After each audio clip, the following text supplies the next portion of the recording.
ہیں کہ عارف باللہ جو ہوتے ہیں وہ فنا کے بعد بقا حاصل کرتے ہیں.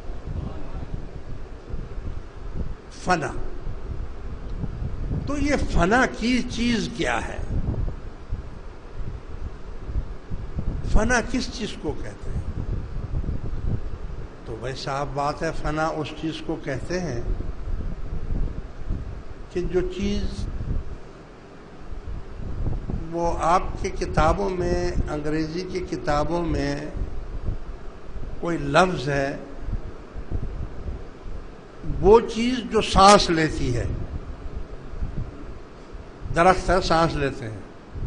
پھول ہے، سانس لیتے ہیں. انسان ہے، سانس لیتے ہیں. جانور ہے، وہ سانس لیتے ہیں. اور ایک چیز ایکسپائر ہوتی ہے. ایکسپائر یعنی نہ چلنے ہلنے والی، یعنی اس میں اپنی کوئی قوت نہیں ہوتی کہ وہ چل سکے یا پھر سکے یا سانس لے سکے.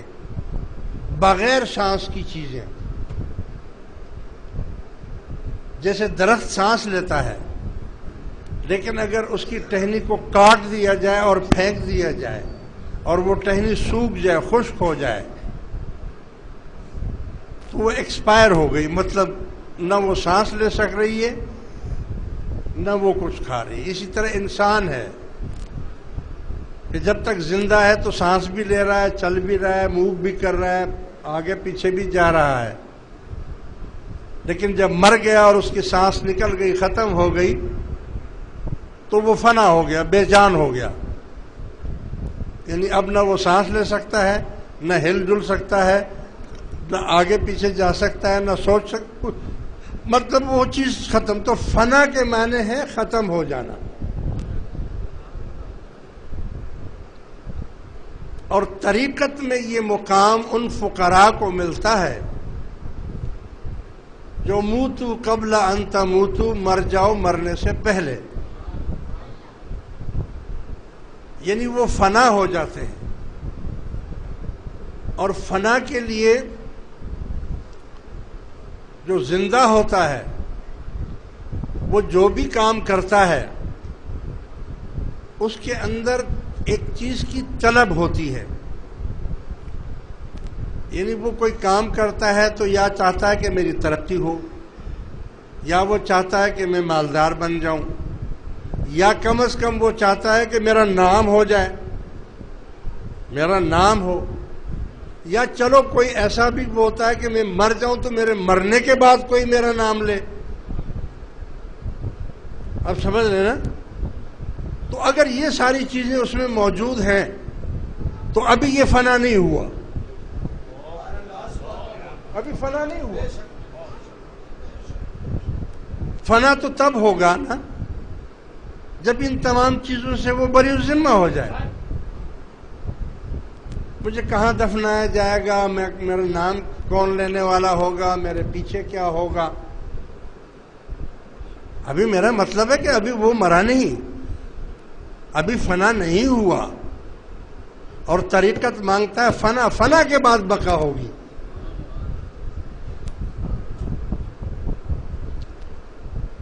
تو جس طرح آپ دعوت تقویٰ دے رہے ہیں، تو یہ دعوت تقویٰ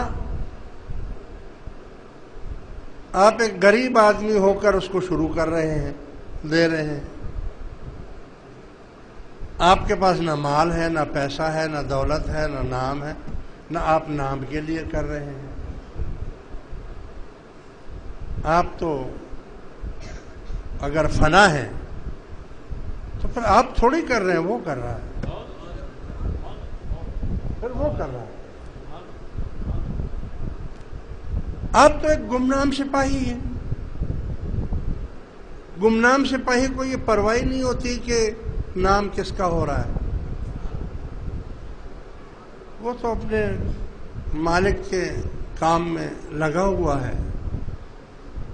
اس کو اس بات کا فکر ہی نہیں ہے کہ میں بعد میں میرے نام ہوگا یا میرا کام ہوگا یا میری مشہوری ہو جائے گی یا میرا یہ ہوگا.